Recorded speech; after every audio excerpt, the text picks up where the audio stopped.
Bonsoir à tout le monde. J'espère que vous allez bien par la grâce du Seigneur. Dieu nous aime tous et c'est pourquoi nous sommes encore réunis à ce programme. Nous sommes là, rappelons-le, pour l'édification du corps de Christ. Voilà pourquoi notre slogan est celui-ci. Je participe à l'évangélisation en m'abonnant à la chaîne YouTube de Segrifa James Limbumba et en partageant au maximum autour de moi. Nous n'avons pas terminé, nous avons encore du chemin à faire.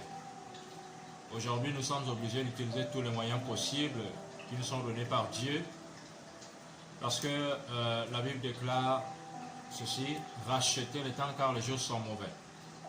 Aujourd'hui, en réalité, aucune minute ne doit être perdue. Nous devons au maximum propager l'évangile. L'erreur aujourd'hui, c'est de penser que l'évangile que nous dispensons, que nous partageons, ne concerne que ceux-là qui sont encore dans le monde. Dit-on, selon qu'on le dit. Mais au contraire, la préparation, lorsque le Seigneur nous demande de racheter le temps, ne concerne pas seulement ceux-là qui n'ont pas encore donné la vie au Seigneur, mais encore mieux, elle concerne ceux-là qui ont déjà donné leur vie à Christ, mais qui, du moins, se trouvent encore à chercher, se trouvent encore à se tromper, à s'embrouiller. Le but de notre enseignement de ce soir, c'est de prouver encore à tout un chacun, encore une fois, mon audience ne vise pas seulement ceux-là qui vont à l'église tout le temps, mais au contraire, nous sommes en train d'étudier les principes d'une vie organisée, d'une vie correcte, parce que la Bible nous dit les derniers seront les premiers et les premiers seront les derniers. C'est-à-dire que les prostituées nous devanceront dans le royaume des cieux. Ce message-là est une interpellation vis-à-vis de ceux-là qui sont déjà à l'église et qui se disent peut-être que tout est déjà acquis. Non, il a dit je cours vers le but, je combats le bon combat, je cours vers le but. C'est-à-dire que nous n'avons pas encore remporté le prix de la vocation céleste. Alors aujourd'hui, il est de notre devoir de mettre tout en œuvre pour que tout soit correct dans notre vie. Et ce soir, nous disons, il n'est pas redoutable, mais il est stratège. Mais c'est un fin stratège. Cette partie nous amène à comprendre des mots-clés. Si nous sommes concentrés, si nous suivons bien, nous allons saisir une pensée qui nous permettra d'être victorieux demain, voire tout de suite. Nous avons peut-être été vaincus pendant longtemps, mais la Bible dit que si nous avons été vaincus, c'est parce que nous avons manqué de connaissances.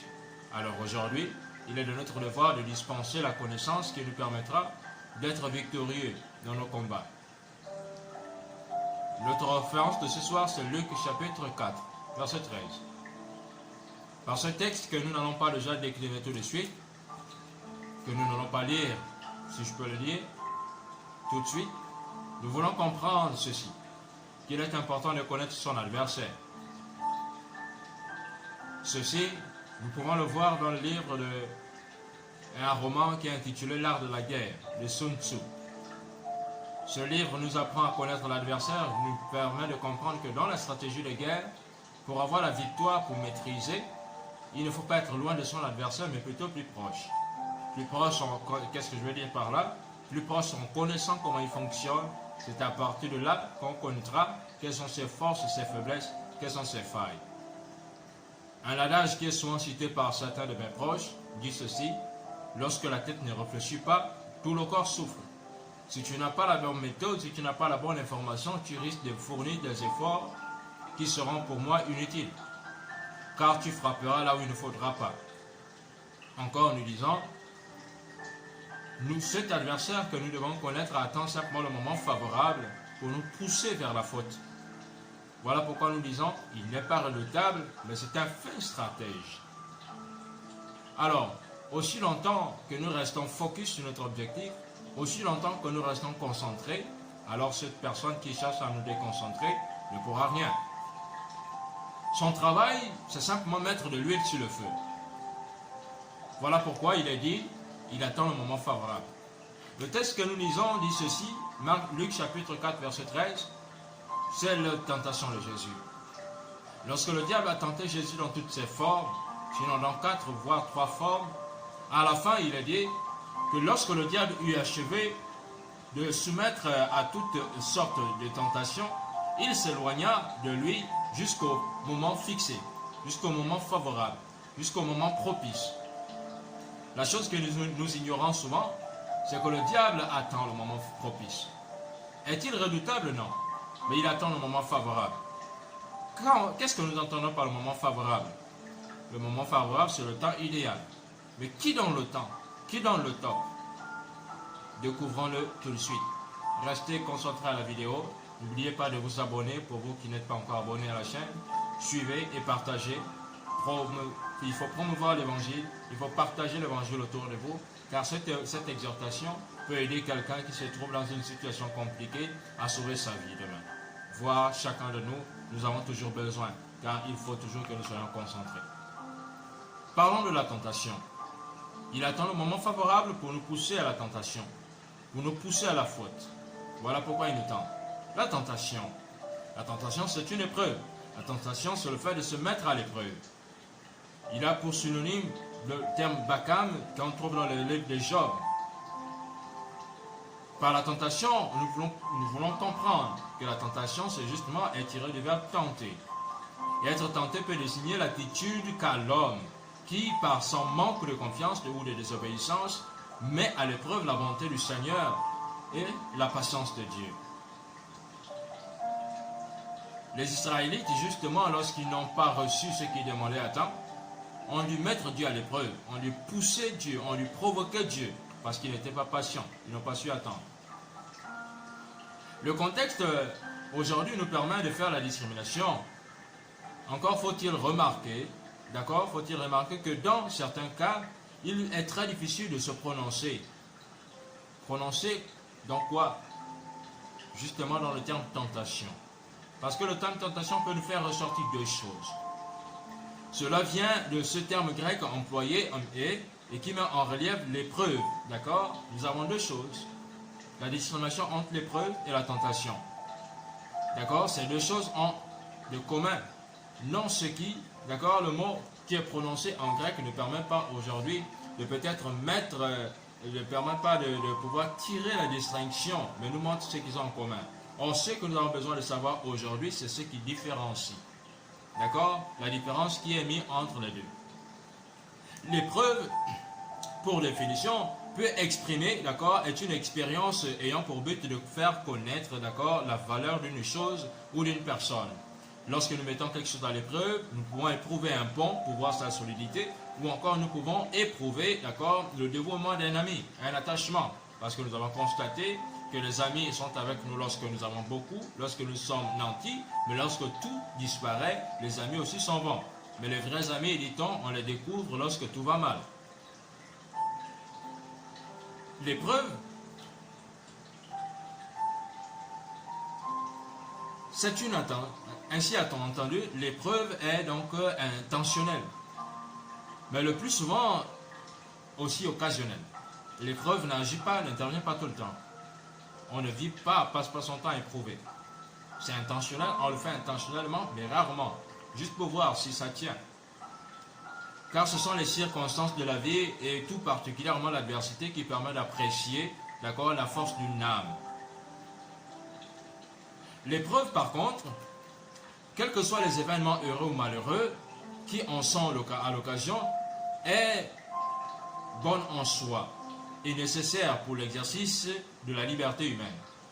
Parce que nous avons besoin de ça pour nous développer. Et pour ceux qui la supportent victorieusement, elle est une cause d'affermissement et de progrès.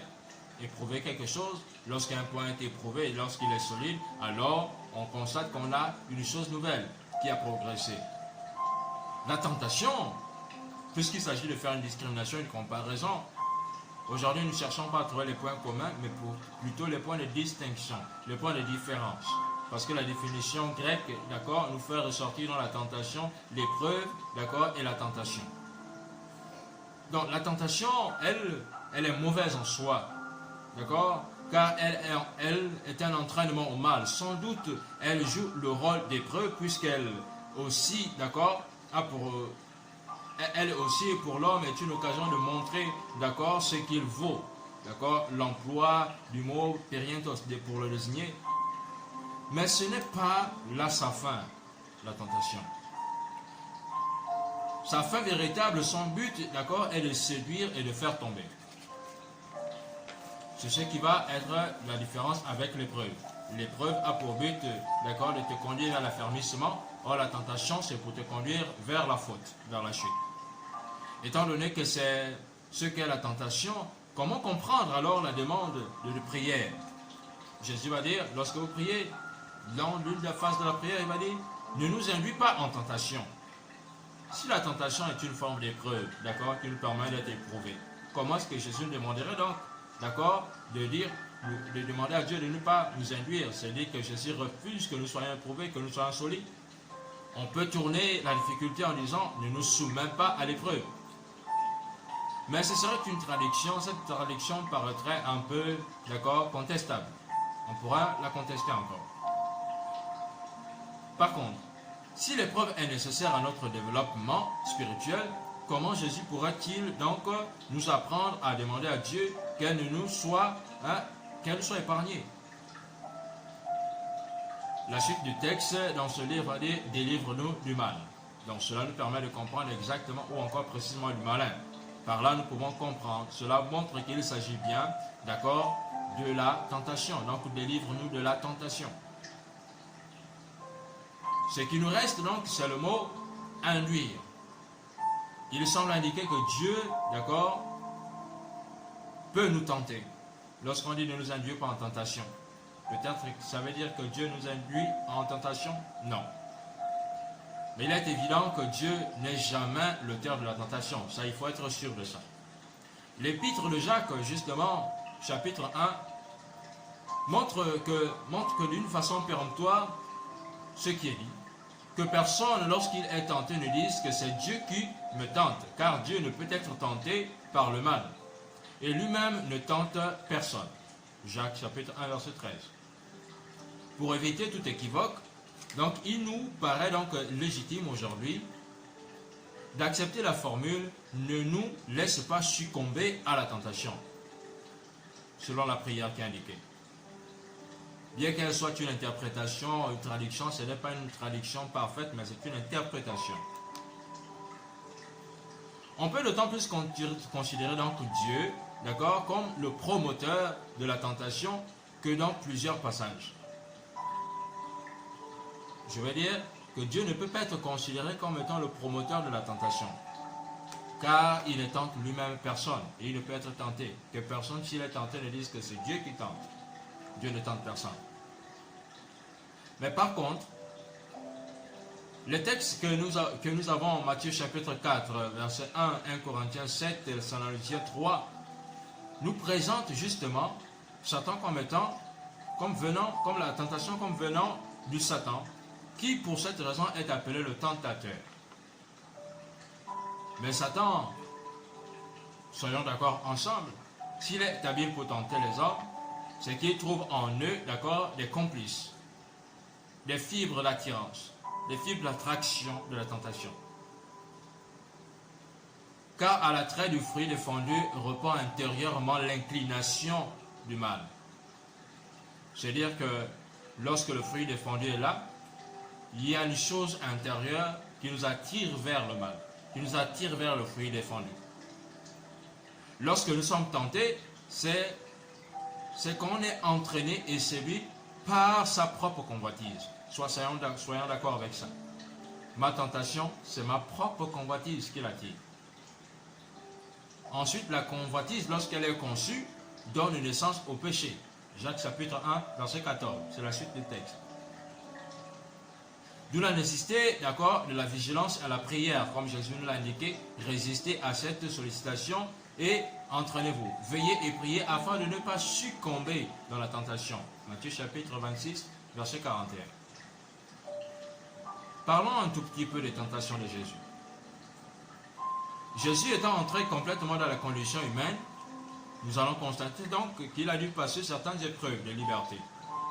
Il a été tenté, mais à cette tentation, il n'a trouvé aucun lien en lui, aucun lien de complicité en lui. Nous avons dit plus haut, dans Jacques chapitre 1, verset 13, que si nous sommes tentés, c'est à cause de nos propres convoitises. Jésus donc, malgré les tentations, nous allons conclure que la tentation n'a pas trouvé de complice, n'a pas trouvé d'attraction, d'accord, de mal en nous, en lui. Comme nous le montrent les récits de Matthieu chapitre 4 et Luc chapitre 4, combinés, les tentations de Jésus se présentent de la manière suivante. La première tentation, en lui suggérant de changer les pierres en pain pour assouvir la faim. L'une des raisons par lesquelles, l'un des moyens par lesquels le diable nous attrape, c'est dans nos besoins vitaux, dans nos besoins primaires, lorsque nous n'avons rien à manger, lorsque nous n'avons rien à faire. D'accord? Lorsque nous avons faim. Regardez la pyramide de Maslow, vous allez connaître les besoins primaires, et par là, le diable a la possibilité de nous attirer. Justement, lorsque quelqu'un a faim et que la nourriture lui est présentée, il est prêt à tout, peu importe les conditions, mais il se dira, le plus important pour moi, c'est manger. Donc cette tentation a pour but de faire de lui le Messie, de lui un Messie de rêve, affranchi de dures nécessités, d'accord, de la vie ordinaire, les nécessités de la vie ordinaire, et de le mettre hors de son humanité. C'est tout ce que nous avons comme tentation, souvent proche de nous. La deuxième tentation, c'est en le poussant à accomplir des prodiges, d'accord, sans nécessité et sans coût. D'accord, les besoins, le niveau second de Maslow, les besoins de se promouvoir, de se développer, l'orgueil personnel, c'est par là aussi que la séduction arrive, que la tentation arrive, que le diable nous propose des produits. Du merveilleux uniquement pour montrer sa puissance et l'incite à se mettre hors de la nature de Dieu. La troisième tentation a pour but de lui faire miroiter, d'accord, à ses yeux la gloire et la grandeur d'un Messie charnel, et essaie de le détourner de la mission qui est fondamentale, pour laquelle il a été envoyé. Nous aussi, nous nous retrouvons dans ces phases de tentation. Nous sommes tentés soit par nos besoins primaires, besoin de nourriture, de manger, de boire, de dormir, de s'abriter. Nous sommes tentés aussi par nos besoins secondaires, le fait de se promouvoir, se développer, de se montrer. Nous sommes tentés aussi par les folies de grandeur que nous avons, les rêves, d'accord, irréalistes que nous avons, nous voulons être assez riches en un peu de temps.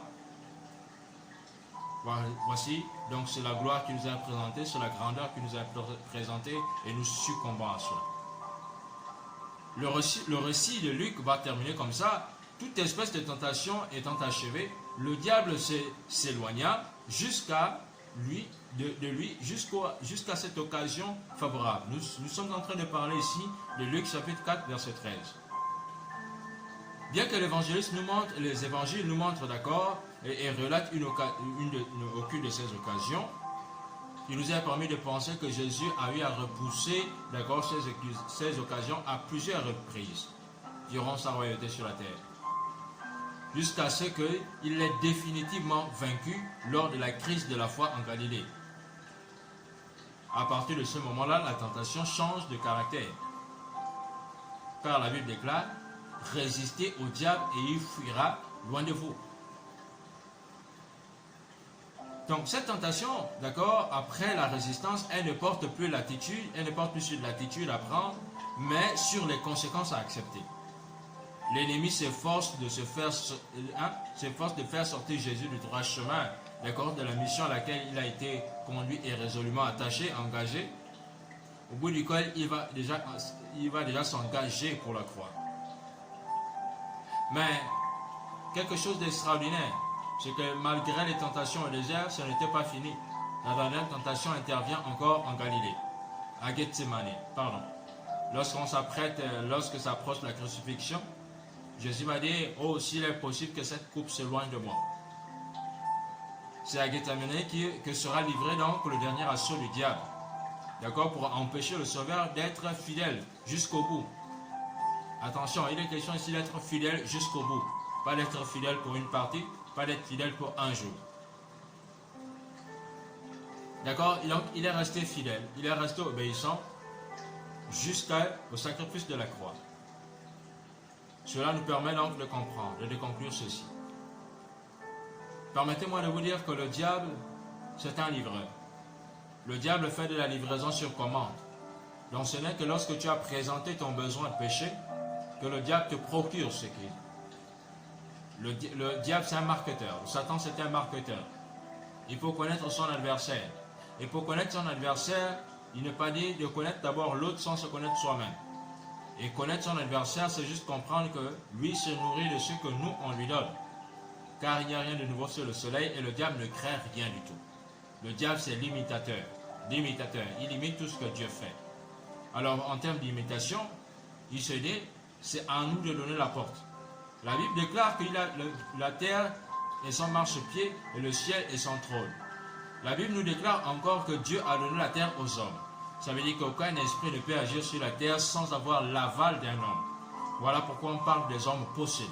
Les hommes possédés, ce sont les canaux, ce sont les portes par lesquelles les esprits étrangers, les esprits accèdent, d'accord, et agissent sur la terre. Si tu constates des conflits, des déclins dans ta vie, si tu constates des problèmes dans ta vie, reviens d'abord à toi-même et comprends qu'il est possible qu'une porte a été ouverte par toi.